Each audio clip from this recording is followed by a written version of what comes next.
Bien, hermanos, continuamos en esta mañana con el tema que iniciamos la semana pasada acerca del devocional familiar, y quiero recordar que estamos construyendo un edificio sobre dos fundamentos básicos. En primer lugar, que la palabra de Dios establece que es una responsabilidad de los padres el proveer a los hijos una cuidadosa instrucción religiosa. Algunos aquí pueden citar textos que demuestren que esto es verdad. Algunos hermanos miembros de la iglesia que puedan participar. ¿Qué textos de la palabra de Dios podemos citar que prueban que ciertamente es una responsabilidad de los padres proveer a los hijos una cuidadosa instrucción religiosa? Hermanos, no debemos hacer las cosas por simple tradición. Debemos hacerlas porque la palabra de Dios impone ese deber sobre nuestras conciencias. ¿Qué texto podemos citar, hermano Luis Aramilet? Efesios 6:4, padres, no exasperéis, no provoquéis a ira a vuestros hijos, criadlos en la disciplina y amonestación del Señor. Hermano Martín, Deuteronomio capítulo 6, es un texto clave. Estas palabras que yo te mando estarán sobre tu corazón, pero también las repetirás a tus hijos en tu casa, al acostarte, al levantarte, en el camino. En todo momento debemos estar instruyendo a nuestros hijos en la palabra de Dios. No se trata de algo que hacemos 15 o 20 minutos al día. ¿Qué otro texto podemos citar? Hermano Alfio. Proverbios 1:8, no menosprecies la enseñanza de tu padre ni de tu madre. Se presupone que los padres estarán envueltos en la enseñanza de sus hijos. Colosenses capítulo 3, versículo 20, es casi una repetición de Efesios 6. Podemos citar Deuteronomio 6 también, versículo 20 en adelante. Salmo 78 es un texto clave. Primera de Tesalónica 2, 11, 10 al 12. Hay muchos textos, hermanos, que podemos citar que demuestran que ciertamente es una responsabilidad de los padres el proveer una cuidadosa instrucción a los hijos. En segundo lugar, decíamos también que la devoción en familia es una parte esencial de esa instrucción. No que toda la enseñanza debe venir en el devocional, pero sí hemos dicho que el devocional en familia es una parte esencial de esa instrucción. En la mañana del domingo pasado comenzamos a ver la importancia del devocional familiar y decíamos que el devocional familiar es importante porque ejercerá una poderosa influencia en la vida de piedad de cada uno de los miembros de esa familia, comenzando por el padre. Y eso fue básicamente todo lo que pudimos tratar la vez anterior. Pero ahora, hermanos, queremos continuar en este mismo punto de cómo el devocional familiar afecta a los miembros de la familia. Hemos hablado del padre, queremos ahora hablar de la madre. Debemos pensar, hermanos, cómo afecta este tiempo de devoción en familia a las esposas y madres. Ahora, debo hacer la salvedad de que estoy presuponiendo una vez más que estamos hablando aquí de un matrimonio donde ambos son cristianos y donde el padre está asumiendo su papel como cabeza y está asumiendo la guía del devocional en el temor de Dios. Ahora, ¿cómo afecta esto a las esposas de estos hombres? Bueno, en primer lugar, a ellas se les puede aplicar prácticamente todo cuanto se dijo antes acerca de los esposos. Hermanos, la madre ha sido colocada en una posición de autoridad sobre sus hijos. De modo que al presentarse delante de ellos en el devocional, la madre tiene también la responsabilidad de ayudar en esa labor a su esposo. Ella no está allí simplemente aprendiendo del esposo, lo cual ya de por sí es algo muy bueno, pero ella también está allí junto con su esposo ayudándole a instruir a los hijos. Cada devocional ha de ser para ella un recordatorio de su propia responsabilidad como madre. Proverbios 1:8, el texto que citó José Alfio hace un momento. Proverbios capítulo 1, versículo 8. Eso no quiere decir, hermanas, que cada cosa que el marido diga, déjame añadir algo, y cada vez que él va a avanzar, sí, un momentico, déjame dar otro comentario. No, lo que estamos diciendo es, hermana, que tú debes traer en el momento sabio, en el momento adecuado, aquellos comentarios que van a ayudar a tu marido en el desempeño de su labor. Proverbios 1:8 dice: oye, hijo mío, la instrucción de tu padre y no desprecies la dirección de tu madre. No solamente la instrucción del padre, sino también la dirección de la madre. Proverbios capítulo 6, versículo 20. Proverbios 6, 20. Guarda, hijo mío, el mandamiento de tu padre y no dejes la enseñanza de tu madre. Se está presuponiendo enseñanza de parte de la madre. Aquí no se aplica Primera de Corintios capítulo 14, la mujer calla en la congregación, porque allí no estamos en el contexto de la congregación. Proverbios capítulo 30, versículo 17. Hermanos, este texto es fuerte. Yo le pido a los jovencitos y jóvenes de nuestra iglesia que escuchen lo que dice la palabra de Dios inspirada por el Espíritu Santo. El ojo que escarnece a su padre y menosprecia la enseñanza de la madre, los cuervos de la cañada lo saquen y lo devoren los hijos del águila. Esto no es otra cosa que una maldición que viene de parte de Dios sobre aquellos hijos que toman al menos la enseñanza y la dirección de la madre. La maldición y la ira de Dios ha de estar sobre esos hijos. Ahora, hermanos, aquí está presuponiéndose, repito, que la madre está envuelta en la enseñanza de sus hijos. Hermanas, es sencillamente imposible poder evaluar con exactitud la influencia que una madre piadosa ejerce sobre sus hijos. Solo en la eternidad podremos entender hasta dónde estas madres fueron usadas por Dios para hacer de sus hijos lo que finalmente sus hijos fueron. Tengo la convicción de que Spurgeon llegó a ser lo que fue como siervo de Dios en gran parte, en gran medida, por la piedad de su madre. Cada devocional nos recordará que nuestros hijos tienen un alma eterna con necesidades que deben ser suplidas en su momento y que por el hecho de estar más tiempo en la casa, las madres serán el instrumento por excelencia para suplirlas. Hay cosas que la madre conoce, cosas que ocurrieron en el contexto de la relación de los hermanos entre sí en ese día, que el padre no vio porque no estaba allí, y la madre puede traer una enseñanza pertinente en el devocional, en el contexto de las cosas que el esposo está diciendo. Ahora, hermanos, no nos limitemos a ver únicamente el efecto que el devocional tiene en las hermanas en su papel de madres, porque ellas no solo son madres, ¿qué son también? Son esposas. Y el devocional familiar ejercerá una influencia sobre ellas en ese contexto.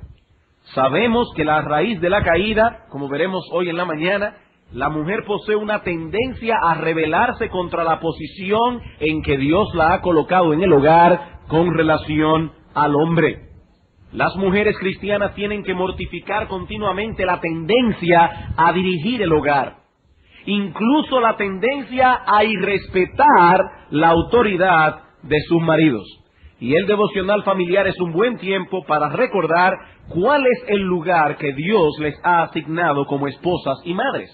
Ellas están sobre sus hijos y por eso aprovecha este tiempo para instruirlos juntamente con su esposo, pero al mismo tiempo ella está por debajo del marido y por lo tanto aprovecha este tiempo para aprender de él. Recuerden 1 Corintios 14, si quieren aprender algo, pregúntenle en casa a sus maridos. Ellos, hermanos, hermanas, son un instrumento que Dios ha puesto sobre vosotros para instrucción.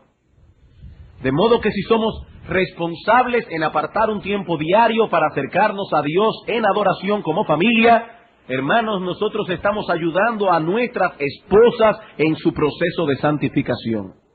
Y eso es precisamente lo que se supone que debe hacer todo esposo cristiano. ¿Alguien puede citar un texto aquí que demuestre que eso es lo que debe hacer todo esposo cristiano? Santificar a su esposa. ¿Qué texto podemos citar? Mano Eduardo. Efesios 5, ¿cuál es el número de la casa? 25. Efesios 5, 25. Maridos, amad a vuestras mujeres como Cristo amó a la iglesia y se entregó por ella, ¿para qué? Para santificarla. Hermano, cada vez que tú asumes responsablemente la posición en que Dios te ha colocado como pastor de tu hogar, tú estás alimentando el amor y el respeto de tu esposa para contigo. Cada vez que tú te sientas allí en la sala de tu casa con una Biblia y un himnario en la mano para dirigir a tu familia en el devocional familiar, ¿tú sabes lo que estás haciendo? Estás alimentando el amor y el respeto de tu esposa. Así que como pueden ver, tanto el padre como la madre son afectados profundamente por el devocional familiar. Pero no debemos pasar por alto la influencia que esto tiene sobre los hijos. Sobre los hijos. Hermanos, cuán impactados son nuestros hijos en la ternura de sus corazones cuando perciben ese ambiente piadoso en su hogar. Cuando el día comienza y termina con un tiempo de oración. Desde muy pequeñitos estos niños aprenden la lección de que Dios debe ser honrado en cada cosa. Que ninguna empresa puede ser emprendida sin la bendición de Dios. Que ninguna cosa de nuestra vida, por cotidiana que ésta sea, como comer o beber, debe ser hecha sin consagrarla a Dios. Hermanos, ¿qué impacto debe tener en el corazón de nuestros hijos el percibir esto?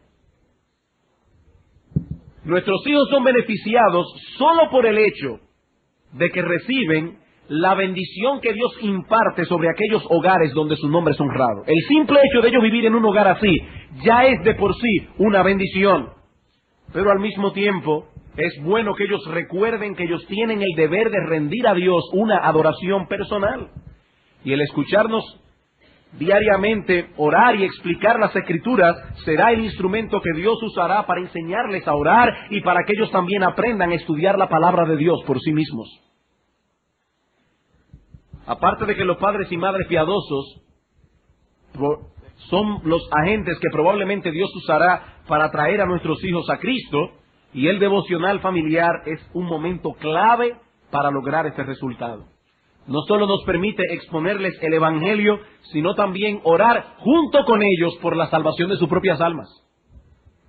Spurgeon decía que él no podrá olvidar la forma en que su madre oraba por su salvación. Hermanos, esto es importante. Así que el devocional familiar es importante en primer lugar por cuanto ejerce una poderosa influencia en la vida de piedad de cada uno de los miembros de la familia. En segundo lugar, el devocional familiar, y yo sé que esto quizás va a extrañar a algunos, el devocional familiar es un medio que Dios usa para expandir y santificar nuestras capacidades intelectuales. El devocional familiar es importante porque es un medio que Dios usa para santificar y expandir nuestras capacidades intelectuales. Hermanos, el intelecto es uno de los más extraordinarios dones que Dios ha dado al hombre. El intelecto nos hace ser completamente distintos a los animales. Fuimos creados a la imagen de Dios, y una de las características que derivamos de esa imagen es el hecho de que somos seres pensantes. Todo lo que Dios ha creado le rinde adoración y culto a Dios, pero solo el hombre le rinde a Dios una adoración y un culto racional. Hermanos, ¿cuál es el mandamiento más importante de la ley? ¿Cuál es el mandamiento más importante de la ley? No adulterarás, no cometerás homicidio, no robarás. No, hermanos, el mandamiento más importante es: amarás al Señor tu Dios con todo tu corazón y con toda tu alma y con toda tu mente. Toda tu mente. Todos nosotros no solo tenemos el deber de poner el intelecto al servicio del Señor, sino también el deber de desarrollar al máximo de nuestras posibilidades las capacidades que Dios nos ha dado en ese sentido. Cada cual en el nivel donde está. Hermanos, eso es como los pulmones. Hay personas que se tiran en el agua y llegan hasta 25 pies de profundidad. Hay otros que solo llegamos a 5. Es como los pulmones. Lo que yo tengo que estar seguro es de que yo me he esforzado por expandir mis pulmones intelectuales hasta donde esos pulmones dan. Y uno de los medios que Dios usa para expandir nuestras capacidades intelectuales es el devocional familiar. Pastor, ¿y cómo es eso? ¿Qué tiene que ver una cosa con la otra? Tiene mucho que ver. En primer lugar, porque la piedad ejerce una influencia directa sobre nuestras capacidades mentales e intelectuales. Hermanos, ¿cuál es el principio de la sabiduría? Según Proverbios capítulo 1, versículo 7. El temor del Señor. Hasta tanto una persona es llevada al temor de Dios, su mente permanece en tinieblas. Y no importa cuánta información académica esta persona pueda almacenar a lo largo de su vida, si no tiene temor de Dios es un necio. Si no tiene temor de Dios es un insensato. Así que la piedad afecta directamente nuestro intelecto. No debemos extrañarnos entonces al ver que los mismos medios que Dios usa para el desarrollo de la piedad contribuyen al mismo tiempo al desarrollo de nuestras facultades intelectuales. Hermanos, tomen cualquier medio de gracia, es decir, cualquiera de esos medios que Dios usa para bendecir el alma, cualquiera, y se darán cuenta que todos involucran el uso de la mente. Todos involucran el uso del intelecto, la lectura de la palabra de Dios. ¿Puede usted estudiar la palabra de Dios sin hacer un uso consciente de su cabeza, de la capacidad intelectual que Dios le ha dado? No. La oración, la meditación, el estar aquí sentado escuchando un estudio de la palabra de Dios. De hecho, hermanos, donde la mente y el intelecto no están envueltos, tampoco puede haber una adoración que sea agradable a Dios. Primera a los Corintios, capítulo 14. Por eso es que no estamos de acuerdo con esos cultos de adoración, donde se arma un escándalo tremendo, donde el pastor dice vamos a orar y todo el mundo comienza a orar al mismo tiempo, donde hay un escándalo, una bulla, porque así no se puede adorar a Dios. Hermanos, el intelecto no está envuelto en eso, es un fanatismo, pero no es adoración racional a Dios. En 1 Corintios capítulo 14, dice el apóstol Pablo, versículo 15, ¿qué pues? Oraré con el espíritu, pero oraré también con el entendimiento. Cantaré con el espíritu, pero cantaré también con el entendimiento. Porque si bendices solo con el espíritu, el que ocupa el lugar de simple oyente, ¿cómo dirá el amén a tu acción de gracias? Pues no sabe lo que has dicho, porque tú a la verdad bien das gracias, pero el otro no es edificado. De hecho, hermanos, aquí hay dos cosas claras en cuanto al culto de oración, o cuando alguien se para a orar aquí en la iglesia en el culto de adoración. No se supone que todo el mundo comience a orar al mismo tiempo. Pablo dice, uno ora y los otros ocupan el lugar de simple oyentes. Uno está orando y otros están escuchando. Ahora, esos que están escuchando están envueltos en lo que él está orando. Primero, porque su mente va siguiendo el hilo de pensamiento del que ora, y en segundo lugar, hermanos, algo importante, diciendo el amén a la oración del hermano. Probablemente tengamos que dar otro estudio aquí sobre el uso del amén en la iglesia. Algunos hermanos son muy tímidos con eso, quizá por el temor de que no nos vean en otro contexto. Hermanos, hay que decir el amén. Cuando alguien ora y yo estoy de acuerdo con lo que él está diciendo, uno debe expresar audiblemente el amén. Sí, Señor, así sea. Yo estoy de acuerdo con lo que el hermano está orando. Pero eso es todo lo que uno puede hacer sentado allí. Amén, amén, yo estoy de acuerdo. Eso es lo que Pablo está implicando aquí. Hermanos, Dios demanda de nosotros un culto racional. En la parábola del sembrador vemos que la semilla de la palabra de Dios que fue sembrada en los distintos terrenos tuvo frutos diferentes dependiendo del entendimiento. La semilla que cayó junto al camino, ese es el que oye la palabra del reino y no la entiende. Y viene el malo y arrebata lo que fue sembrado en su corazón. El que fue sembrado en buena tierra, este es el que oye y entiende y da fruto. Pero si no entiende, no da fruto. No da fruto. Cada vez que nuestros hijos participan del devocional familiar, estamos contribuyendo a desarrollar su piedad y por lo tanto a desarrollar su intelecto. Ahora, claro, lo importante es la piedad, no el intelecto, pero tenemos que desarrollar uno para que pueda desarrollarse el otro. Aquí no estamos hablando de esforzarnos por alcanzar un desarrollo intelectual como si eso fuese un fin en sí mismo, no. Esto es importante por el mandamiento que tenemos de parte de Dios de amarle con toda nuestra mente. Queridos hermanos, todo aquello que tienda a embotar nuestras capacidades intelectuales, eso debe ser evitado por un verdadero cristiano. Nosotros no podemos idiotizarnos. La Biblia lo prohíbe. Eso es un mal uso y aún un abuso de ese don que Dios nos ha concedido por gracia. Por otra parte, exponernos continuamente al contenido de la palabra de Dios es ampliar nuestra visión de las cosas. Los que carecen de este conocimiento tienen una visión muy corta y cerrada de la vida. En el Salmo 119, 130 dice el salmista, la exposición de tus palabras alumbra, hace entender a los simples. Hace entender a los simples. Y en el Salmo 19, el testimonio de Jehová es fiel, que hace sabio al sencillo. Y la palabra allí es simple, que hace sabio al simple, al individuo que no tiene mucha capacidad para discernir. El precepto de Jehová es puro, que alumbra los ojos, nos hace ver la realidad de la vida con claridad. Hermanos, la palabra de Dios dirige nuestros pensamientos a las cosas que en verdad tienen valor. Dirige nuestros pensamientos a cosas que son realmente profundas. Y eso nos ayuda a ser personas de pensamiento profundo.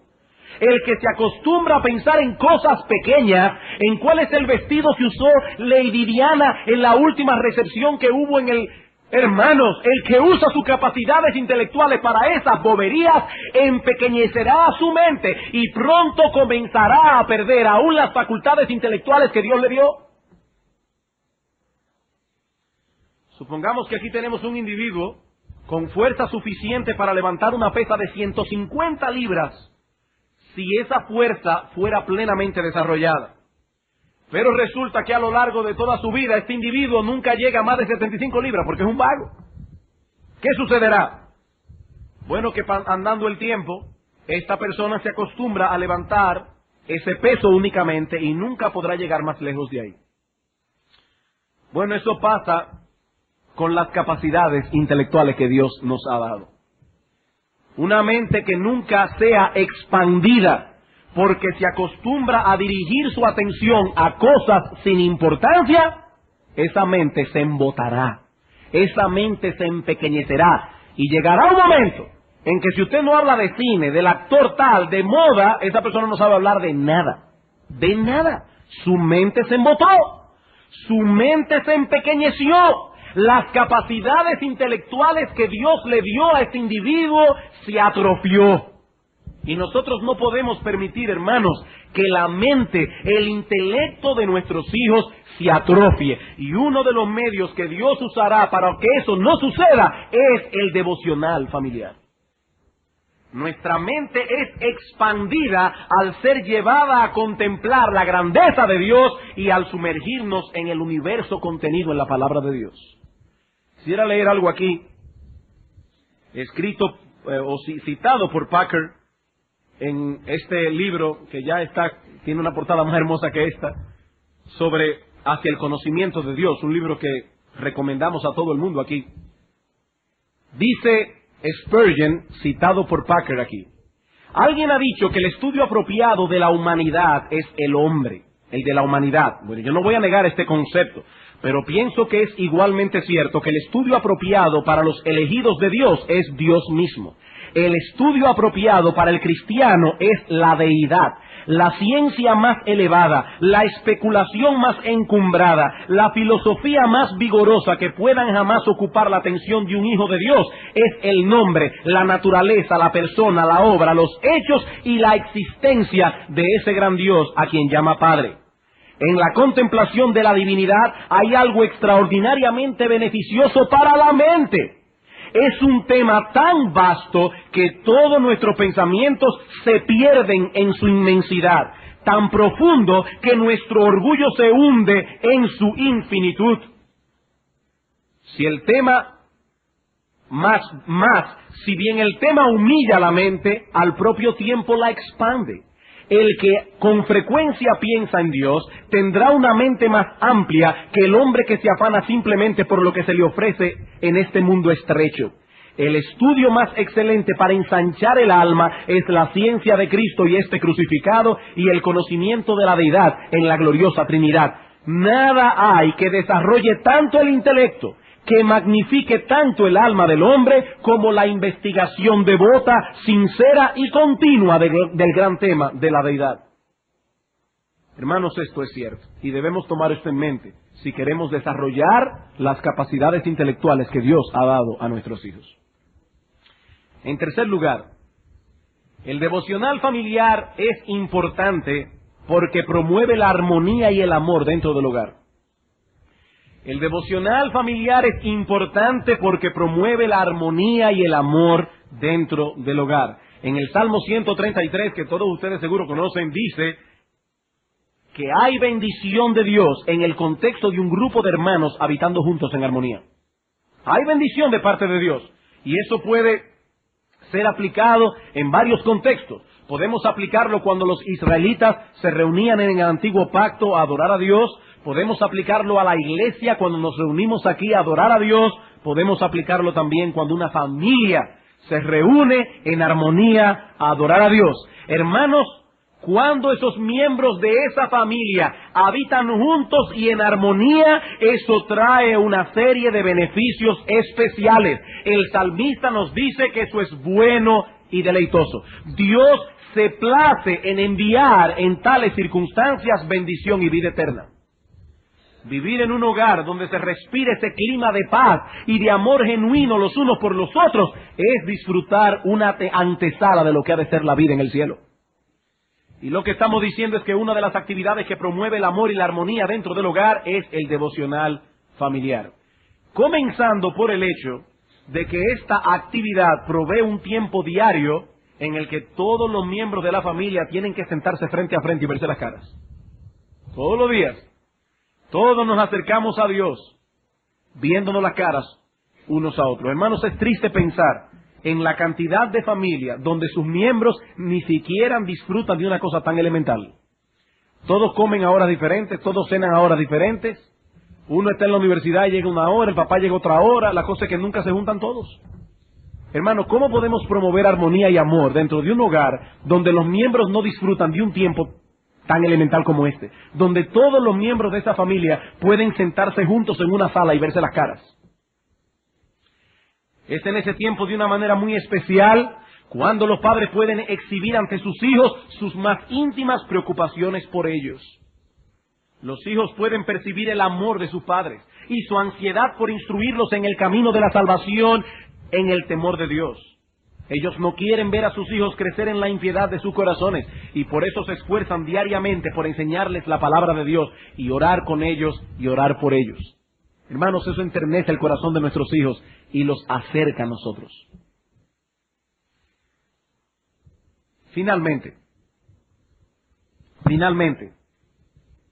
el devocional familiar es importante porque repercutirá en la piedad de la iglesia.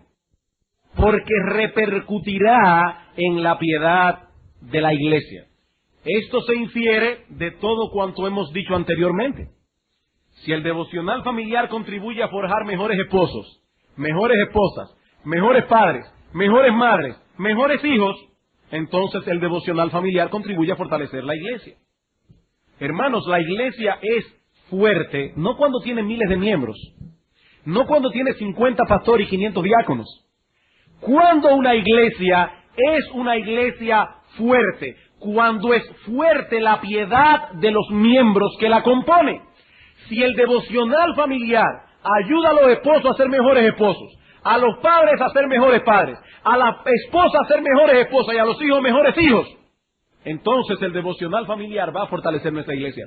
Hermanos, esta iglesia nunca llegará a ser lo que Dios quiere que esta iglesia sea hasta que cada familia de esta iglesia tome en serio este deber. El deber de sentarse cada día con sus hijos a levantar un altar en el cual Dios es adorado.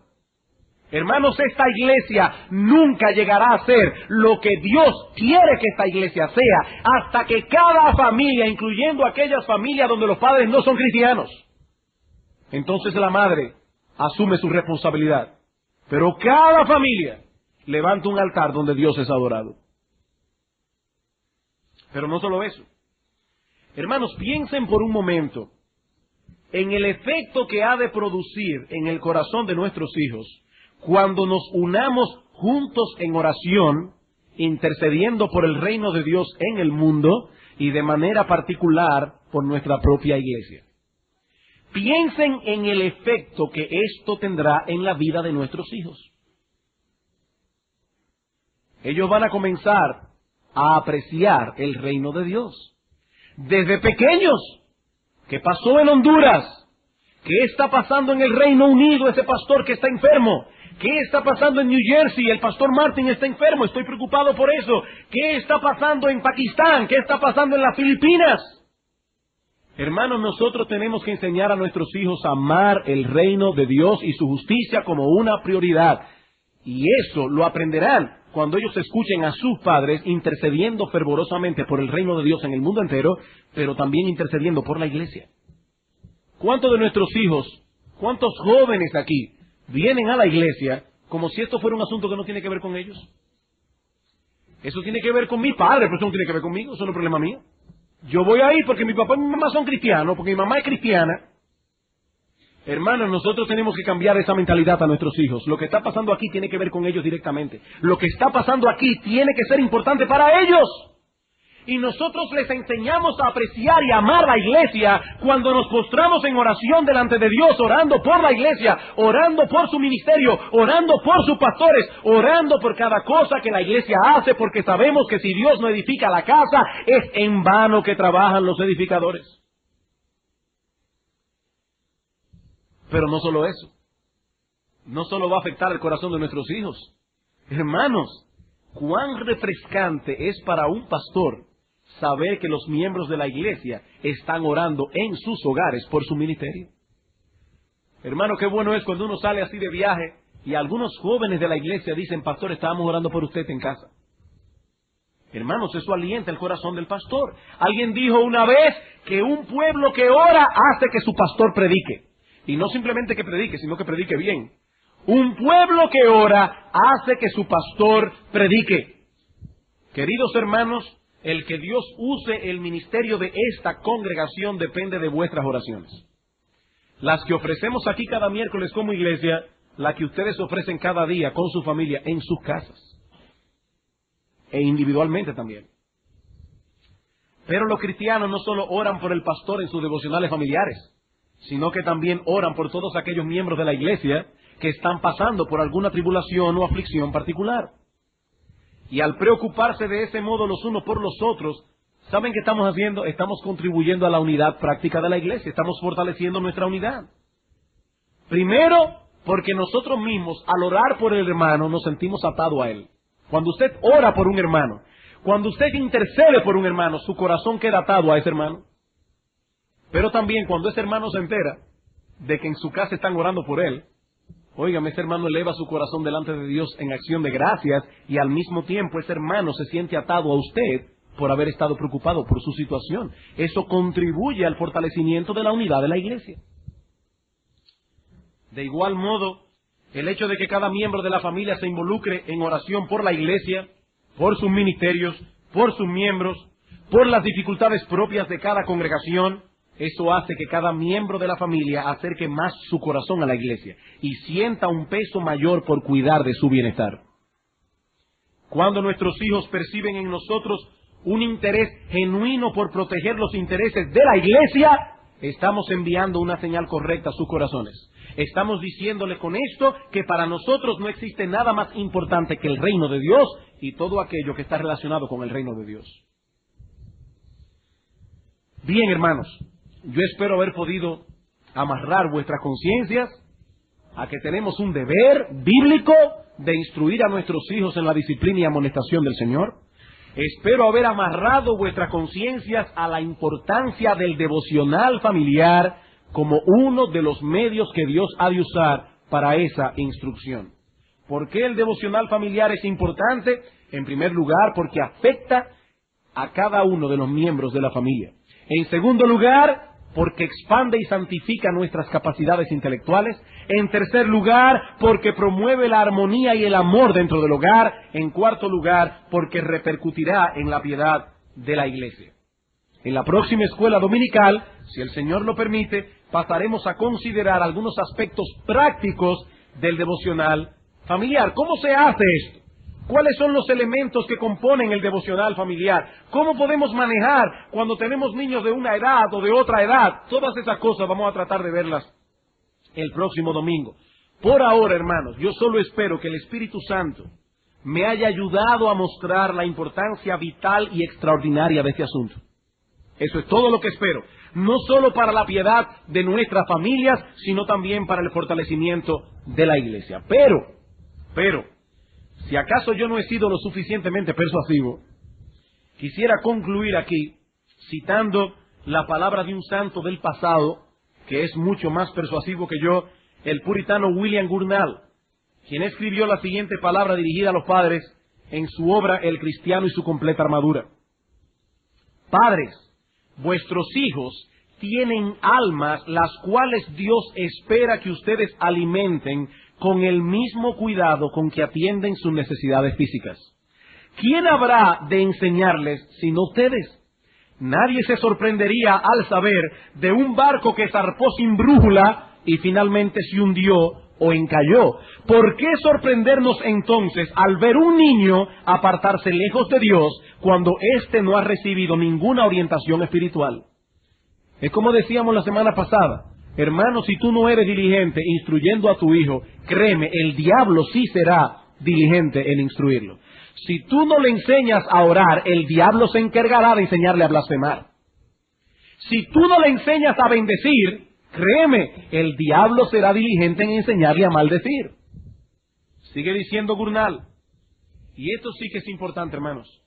Creo que un hombre pone en entredicho su propio cristianismo cuando no se molesta en familiarizar a su hijo con Dios y con el camino que lleva hacia él. Aún iré tan lejos como para decir que nunca he conocido a un santo genuino que no estuviera profundamente preocupado por la relación de su hijo con el Padre Celestial. En otras palabras, él está diciendo, yo dudo de la genuinidad de un hombre que profesa ser santo si no está preocupado por la santidad de sus hijos. Yo dudo de esa genuinidad. Sigue diciendo él, rendirás tus cuentas pobremente en el día postrero, en el día del juicio, si todo lo que puedes decir en aquel día es, Señor, he aquí a mis hijos, los crié como caballeros y los dejé acomodados. ¡Qué testimonio tan escarnecedor de tu propia locura el que hagas tanto por aquello que se oxida y nada por un conocimiento de Dios para salvación que dura para siempre! Dice Gurnal, eso testifica de tu propia locura. Hermanos, repito, si yo no he sido lo suficientemente persuasivo, yo espero que estas palabras lo sean. Que Dios nos ayude a mantener ardiendo la llama de nuestro celo por el Señor. Y más aún, hermanos, que Dios nos conceda el gozo de ver traspasado ese mismo celo y aún mayor en el corazón de nuestros hijos. Vamos a orar.